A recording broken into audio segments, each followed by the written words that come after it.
ذرا آ جائیں اس معاملے پہ جی. وزیر اعظم پاکستان نے، میں نے جیسے کہ شروع میں سنوایا، دوبارہ سے مذاکرات کے لیے بات کی ہے، اور کیا اس پہ اب موقف ڈیفرنٹ آ رہا ہے؟ جی مینڈیٹ واپس کرو. آپ مینڈیٹ کی بات کرتے ہیں، ادھر مولانا فضل الرحمان صاحب جو کہ قومی کانفرنس میں بھی شریک نہیں ہے، وہ کہتے ہیں کہ جی مینڈیٹ تو 2018 کا بھی ٹھیک نہیں تھا اور 2024 کا بھی پھر ٹھیک نہیں تھا. تو اس پہ پھر کیا رائے ہے، کیا کرنا کیا ہے اب؟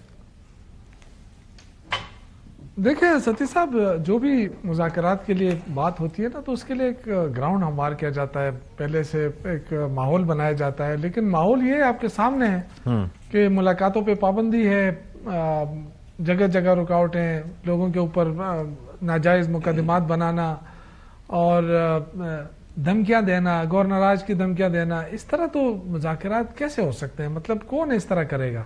ہماری تو خواہش ہے، کیونکہ اس ملک کے تو یہ حالات ہے جو آپ کے سامنے ہیں کہ سارے قومی ادارے آپ بکنے لگے ہیں. اب اللہ جانے یہ پیسہ کہاں چلا ہے، یہ پیسہ بھی ختم ہو جائے گا، پھر ہم کیا کریں گے؟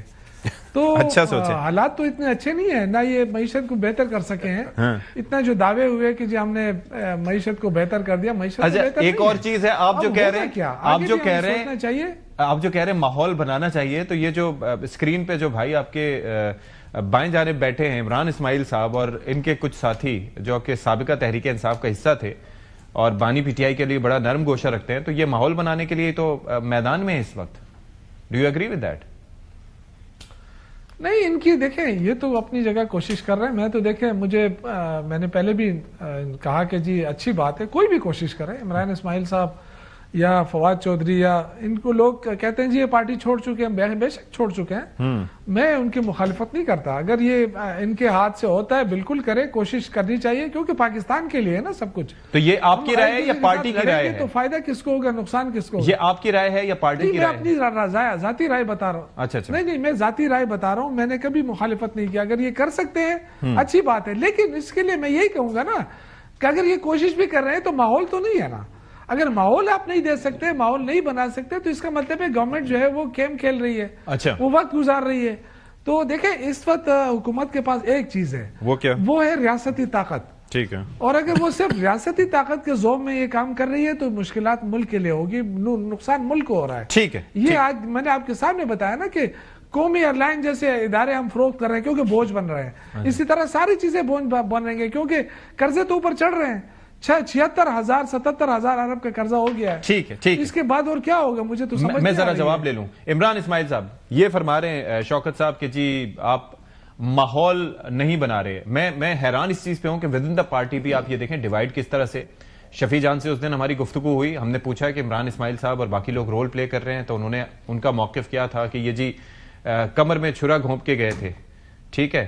ابھی شوکت صاحب فرما رہے ہیں کہ جی یہ مذاکرات اس میں کوئی حرج نہیں ہے، لیکن ماحول کیا نہیں بن رہا بات چیت کا؟ اس وقت ماحول نہیں دیا جا رہا کیا؟ آپ لوگ کس لیے ہیں پھر میدان میں؟ دیکھیں ستی صاحب کہ جو ماحول چاہیے وہ اس وقت اویلیبل نہیں ہے، اور اسی لیے ہم لوگ ایز نیوٹرل اینٹیز ہم اس کے اندر آئے. ہمارا کیا کہنا ہے، ان کو ہمارا کہنا ہے کہ جی جو ایک تو نمبر 1 تو یہ کہ جو اپنے بھائی کے معذرت کے ساتھ کہ جو پی ٹی آئی کی جو اس وقت قیادت جیل کے باہر ہے وہ سیاسی طور پہ نابالغ قیادت ہے جن کے ہاتھ میں پارٹی دی گئی ہے. انہوں نے تو کبھی کونسلر کا الیکشن نہیں لڑا، تو وہ پاکستان کی سب سے بڑی جماعت لیڈ کرنے چلے.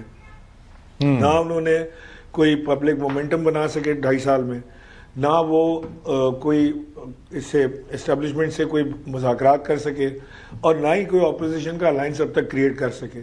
سو یہ ایک پولیٹیکل انیبلٹی شو کرتی ہے کہ یہ they are not able enough to take this party forward, اور کوئی آگے جانے کی اسٹریٹجی بھی نہیں ہے. سو ہم نے یہ سوچا کہ جی اگر ہم اس ٹیمپریچر کو، جو پولیٹیکل ٹیمپریچرز ہیں، اس کو ڈاؤن کرنے میں کامیاب ہو جاتے ہیں اور یہ لوگ آپس میں ٹیبل پر بیٹھ جاتے ہیں، ہمارا کام ختم. پھر یہ جانے، اسٹیبلشمنٹ جانے، حکومت جانے، اپوزیشن جانے، یہ اپنا کام کرے. ہمارا کیا ہوگا وہ ہم دیکھ لیں گے بعد میں. ہمارے پاس تو کوئی ایجنڈا نہیں ہے نا. میرے پاس نہیں ہے کہ عمران خان کے کیا 4 نکات ہوں گے، یا اسٹیبلشمنٹ کے کیا 5 نکات ہوں گے، یا حکومت کے کیا 2 نکات ہوں گے. I don't have it, neither میں اس میں انٹرسٹڈ ہوں. میرا تو یہ خیال ہے کہ بس یہ سارے ایک ٹیبل پر بیٹھ کے چائے پینے جوگے ہو جائیں. ہوتا کیا ہے کہ ایک وہاں سے گالی آتی ہے، ایک ادھر سے جواب آتا ہے، پھر ادھر سے جواب بری بات آتی ہے، پھر ادھر سے کوئی بری بات آ جاتی ہے. سو اس میں ٹیمپریچر رائز کرنے میں ہمیشہ جو ہے وہ نقصان ملک کا، اکانومی کا، حکومت وقت کا جو ہے نقصان ہوتا ہے. آج جو شہباز شریف صاحب نے میں سمجھتا ہوں کہ گریس دکھایا ہے اور انہوں نے کوشش کی ہے کہ پھر سے انہوں نے دعوت دی ہے کہ آ جائیں بیٹھ کے بات کرتے ہیں. اپیرنٹلی ایک لے مین کی حیثیت سے اگر آپ سوچیں تو پی ایم ایل کی حکومت تو سب سے زیادہ شدید خطرات کا شکار ہوتی ہے اگر کوئی بات چیت شروع ہوتی ہے تو. ایگزیکٹلی لیکن نا جتنی ٹینشن پی ٹی آئی اور اسٹیبلشمنٹ کے درمیان رہے اتنی اپیرنٹلی پی ایم ایل این کی حکومت سیف رہتی ہے. اور پی ایم ایل این کی حکومت آفر کرے کہ آپ آئیں بیٹھیں نیگوشیٹ کریں بات چیت شروع کرتے ہیں ہم آپس میں بیٹھ کے بات کرتے ہیں اسٹیبلشمنٹ کو بھی انوالو کریں گے بات چیت میں. So I think they are showing grace and good heart ہے. But the question here is why Bilal صاحب اس وقت اگر ان کے تعلقات نہیں ہیں ٹھیک یا یہ معاملات ان کے پریشانی میں ہیں آپ کی جو ہے وہ اکانومی سے متعلق ظاہر ہے کہ کچھ چیزیں ہیں کہ ہماری انویسٹمنٹ یہاں سے بھی ایشوز تھے اور ایف ڈی آئی بھی نہیں آ رہی اس طریقے سے جس طرح سے آنی چاہیے لیکن باقی مسائل نہیں ہیں. تو اگر آپ کس بنیاد پر ان کو اسپیس پرووائڈ کرنا چاہتے ہیں پولیٹیکل؟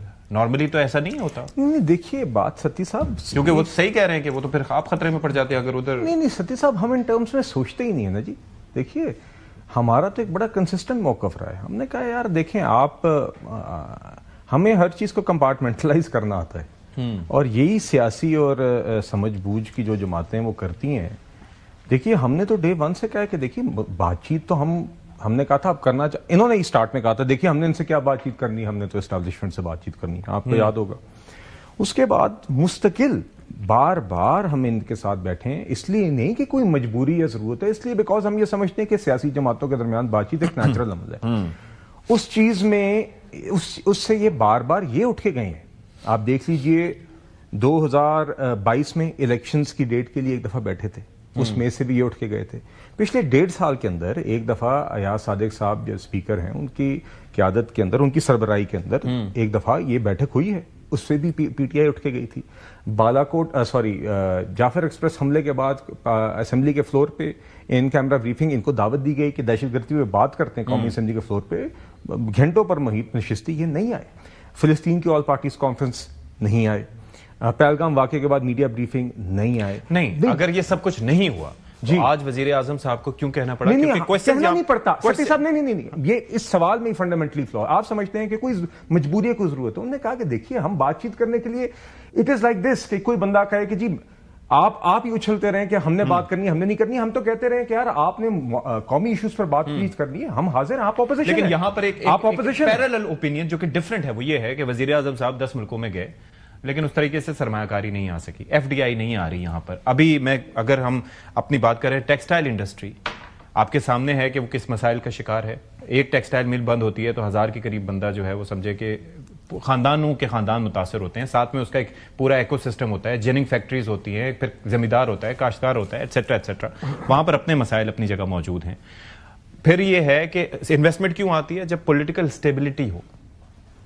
تو یہ ایک امپریشن آتا ہے کہ شاید چلیں ستی صاحب آج کی نچکاری آپ دیکھ لیجئے یہ ڈومیسٹک انویسٹرز پیسے لگا رہے تھے نا انہوں نے کیا ہے نا جی اسی ملک میں کیا ہے نا اسی ملک کے اندر ہی ان لوگوں نے آج انویسٹمنٹ کیا نا. ورنہ کیوں لگائے یہ اتنے پیسے؟ ایک اسٹیٹ اونڈ انٹرپرائز جو پہلے نجکاری کے عمل سے گزری ہے. دیکھیے اکنامک چیلنجز ضرور ہیں مگر میں آپ کو یہ بات بتا دوں ان کے ساتھ مذاکرات اس کے لیے ہمارے لیے ضرورت نہیں ہے. اگر ہوتی تو پچھلے 1.5 سال میں معاشی اسٹیبلٹی نہ آتی. اگر ہوتی تو پچھلے 1.5 سال میں ہم آئی ایم ایف کا پروگرام اگری کر کے منی بجٹ لائے بغیر اپنے اہداف نہ پورے کرتے.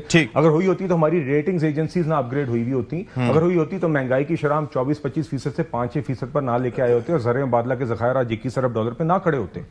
دیکھیے اگر آپ یہ سمجھتے ہیں نا مسئلہ یہ ہے سارا پی ٹی آئی کی ساری سوچ یہ اول کہتے ہیں ہم نے بات چیت نہیں کرنی اور پھر کہتے ہیں ہم بات چیت کریں.